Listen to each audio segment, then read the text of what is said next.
Hello and welcome to my YouTube channel. Today we're going to discuss professional jobs for new immigrants in Canada. How to get your first professional job in Canada. Yes, it is challenging to get your job and find the same profession what you're working at back home, but not impossible. I'm gonna give you some helpful resources in during this video towards the end too, and make you more equipped to find your first job here. Watch the video till the end. If you like the video, please hit the like button, subscribe it, and hit the bell icon so you can get more of these videos. I'm gonna upload on a weekly basis, and it'll equip you more in the future. So what to expect from this presentation or this video.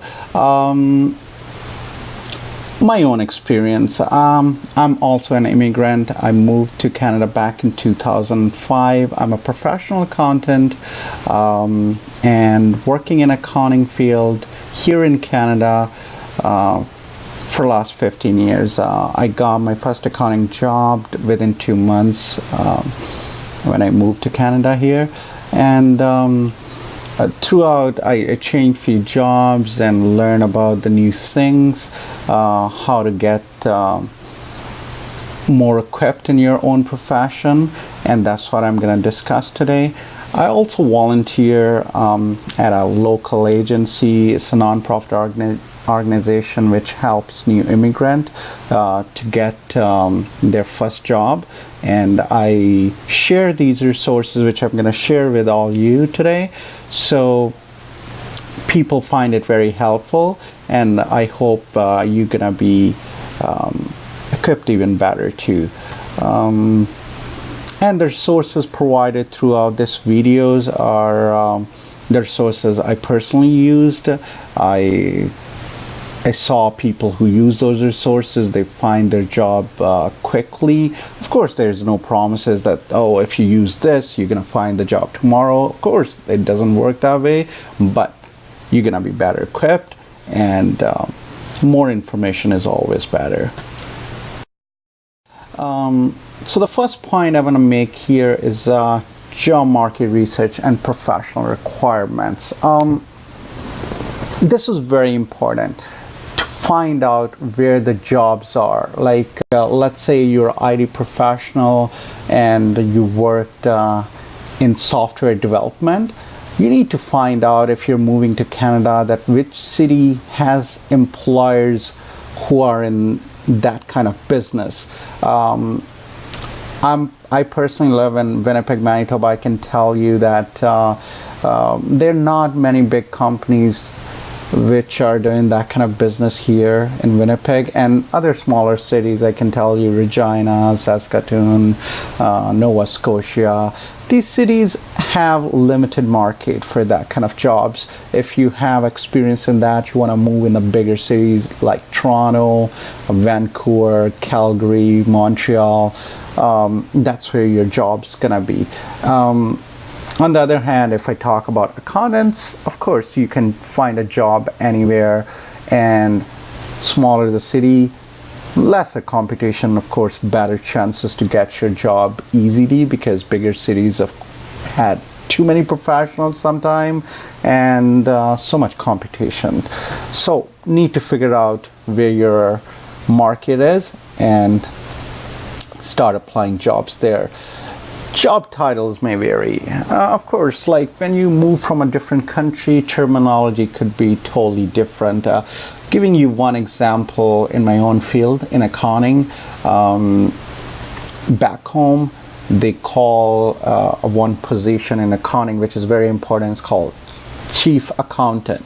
I never heard that term. I've been to, for my job, I visited more than 300 business. I'm in auditing, so I do that. I never saw that position in Canada or US ever. So terminology is totally different. The chief accountants are controllers here. So you need to change your resume and It may also help you with the job search techniques too. You need to find out the local terminology and use that in your own documents as resume and cover letter, and that will also tell you what kind of jobs you're looking here.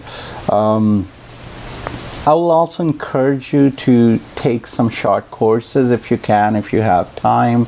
Sometime they're community colleges or non-profit organizations. Sometimes they offer short courses for the new immigrants. Specifically, I remember just to get a basic job such as teller, their courses being offered at a non-profit organization, especially for immigrants. Look for those courses. Sometimes those courses are free of cost, and if even you want to take or get enrolled in a 1 or 2 year program, it doesn't hurt.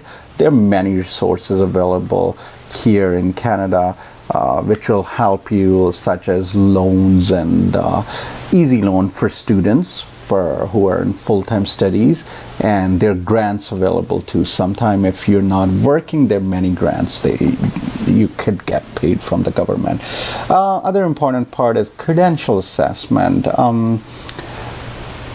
Even of course, if you're going for a college or institution and get some further education, you need that credential assessment. WES is most common one, WES, where people go and get their credential assessed from for foreign countries. It helps sometimes even employers, I believe now Canadian government jobs, if you're applying for those jobs and you just recently moved here, credential assessment sometimes is required. So it's not a bad idea. I think there's $300-400 cost, but it will help you with that whole process. What I meant by enrollment is again, if I talk about accountants, it's very helpful sometimes to get enrolled in the designation. So let's say even though you had a CA from back home or some kind of accounting designation or even BCom, employer wants to see what you're doing here. Just getting enrolled in a CPA program, which is Chartered Professional Accountants here, it helps you to find your first job more easily. Employer will see that on your resume, and it'll tell them that you're working toward your designation, and it will really help with your first job. Same thing for the engineers, if they go and get their credential assessed, and I've dealt with engineers too in the past. Sometime you get your credential assessed, you need to do 30 more credit hours. Focus on that initially, and once you complete that, it may take you 6 months to 9 months, but I've seen people who get the job as full engineers within a year or so, and with a good salary. Of course, a little sacrifice at the start can pay well. The next one I want to discuss is resume and cover letter. It's very important to focus on resume and cover letter and update it. My first point is update your resume as per Canadian standard resume. Most of people are much more equipped compared to when I moved to Canada back in 2005.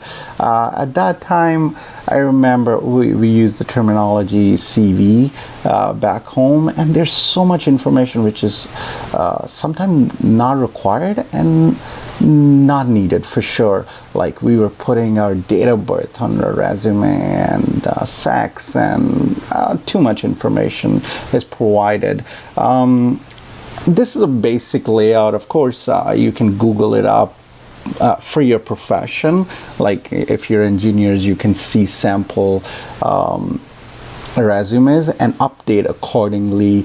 The basic one, I like it where the information is as much information as much as needed. Don't put too much. So let's say just start with the contact information. Of course, your name, address, email, phone number.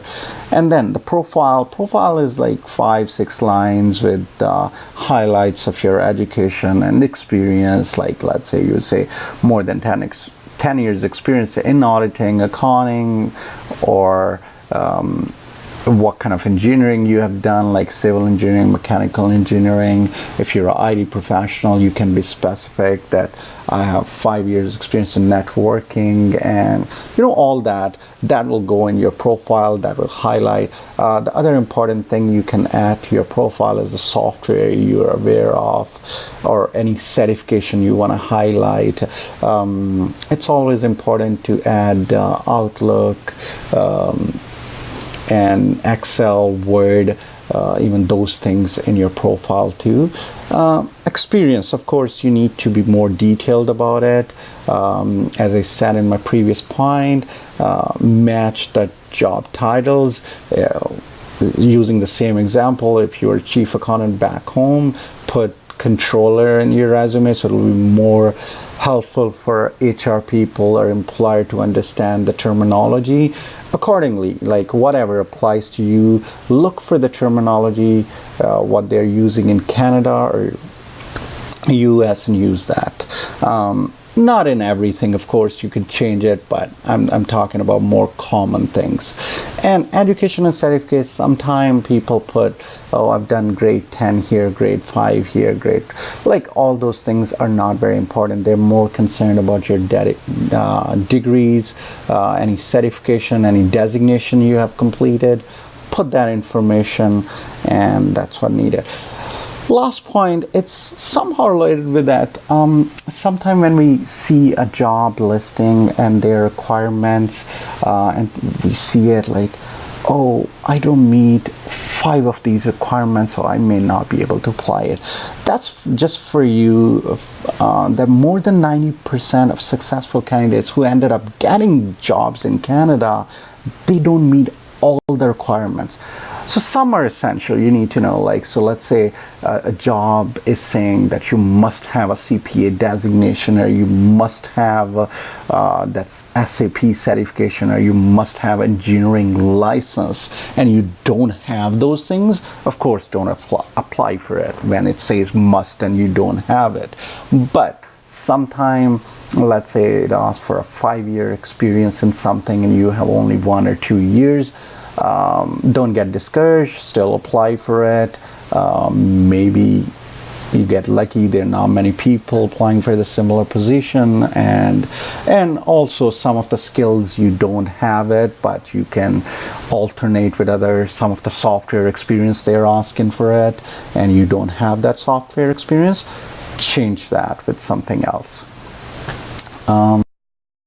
This is also a very important concept which I always discuss at the nonprofit organization I go to. I call it a matching concept. Use the resume and cover letter specific to each job. What I meant by that, don't use the same wording of your resume in each job you apply. Change it accordingly. Let's say you're applying for accounting jobs. They're financial analyst jobs. They're, I would say, their job in AR, AP, and then their jobs at a controller level. You need to see the requirement and change your resume accordingly. Of course, you don't need to lie or change everything, but that's why I put minor changes. Use the same terminology, especially for the soft skills. If they're asking for a team player, add that in your cover letter. If they are asking for organizational skills you have, add those things, the smaller things. We'll do a separate video in more detail for those things. Review of a job requirements in detail. That's what is more important, to make those minor changes.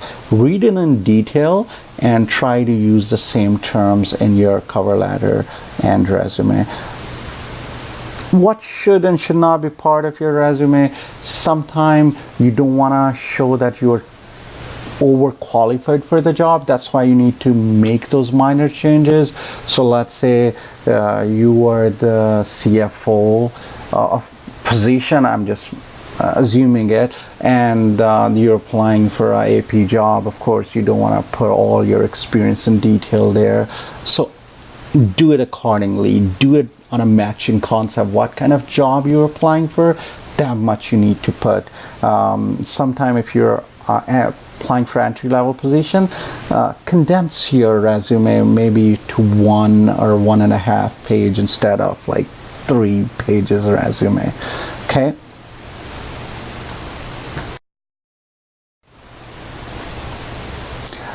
Where to look and apply for the job. Those are the things I was talking about, the resources I'm going to discuss with you. Of course, most people know about these ones. Indeed, Canada Job Bank. Canada Job Bank is the one website, I believe it's run by the government, and it has, like, last time I checked, it has more than 100,000 jobs there. You can filter it by city, and of course, if you're a accountant, IT professional, or even keywords, you can add it. Indeed, same way, run by Google. So it's quite a few job bank it can access information. If you ended up getting enrolled with your organization, that one is very important. So let's say you're an accountant and you're enrolled in CPA, look for the website. That job may not be listed in the major like Canada Job Bank or Indeed is just maybe listed in that. Same thing for engineers when they are part of that engineering license. Once they get it and they are the full member, they have access to their own job listing, so go for that.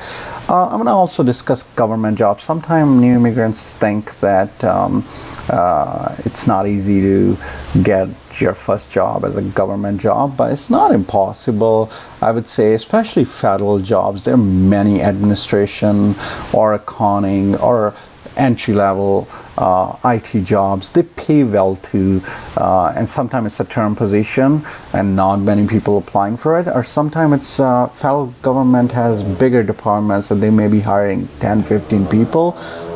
You may get lucky. Of course, you get points for if you're a visible minority, like you're a different skin color, and also if you're a woman, you get some extra points, and that's also with the government. The other good part with the government, they consider all your experience, even from back home. They may ask you just for the reference letter, and as I discussed, like credential assessment, they will consider your education, they will consider your experience, and everything would be good. Never underestimate. Go to those websites and apply for those jobs. LinkedIn profile. Recruiters looked into your LinkedIn profile, so never underestimate that. Update it accordingly. If you're actively looking for a job, put it there. Sometime you may have experience they're looking for here, and then not many people, and they may directly connect with you. The other advice I want to make, never do like go to LinkedIn and apply directly a job from them.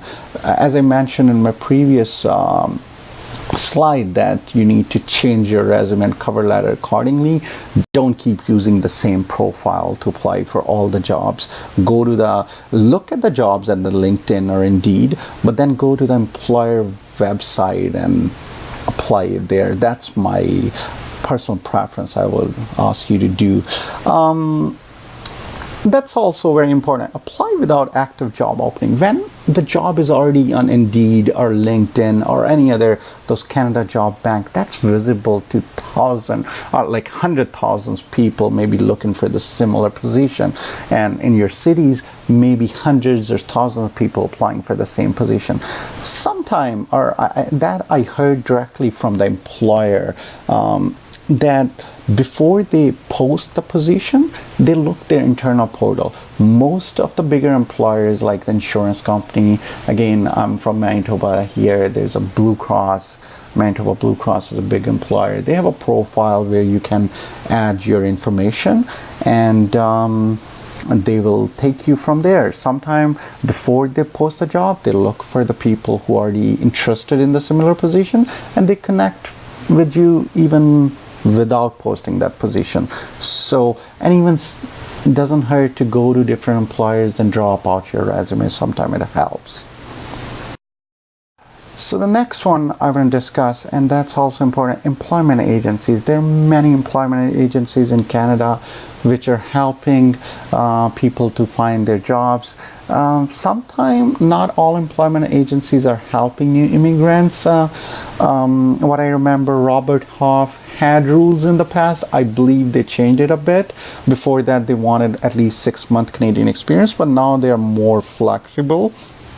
There are other agencies like Pinnacle and Robert Half, another one, Accountab. So you can try with those agencies. They're free to you, but of course they charge employer, but they work with you and they may get you good experience with the interview skills and stuff too.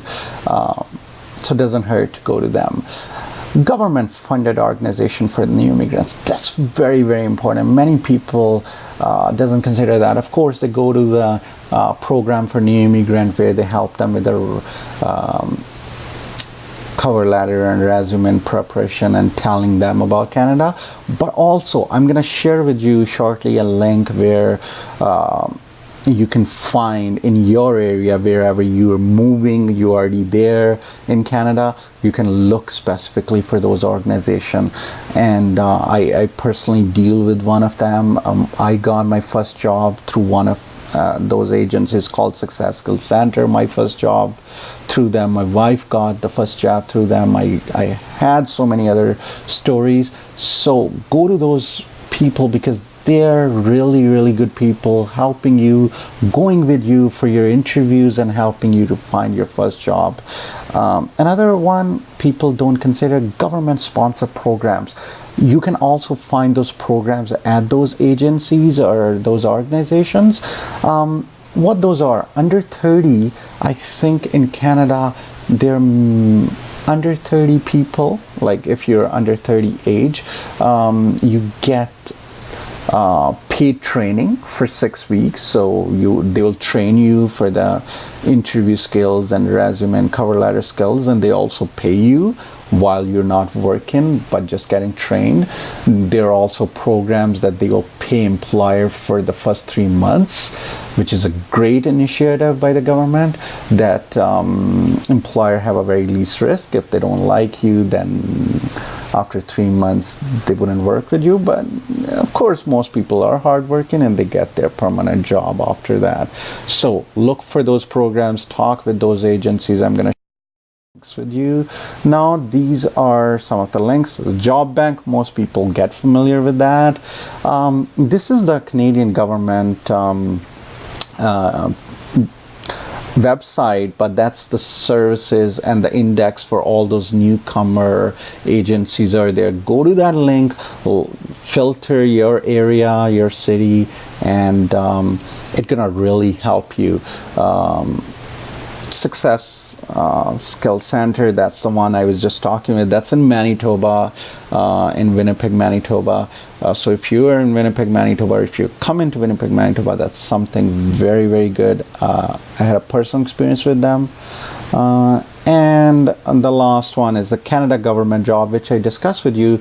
It's a long profile you need to make, but as I said, they pay well, the government positions, and there are chances that you will get the job with the government. It's pretty good. The government jobs are good. We'll also do some other videos in more detail for each one of those points, but I want to give you that quite a bit of information in one video, even though it's more than 20 minutes, but I hope it helped you. If you like it, please like the video and subscribe to my channel. I'm gonna keep uploading on a weekly basis these videos.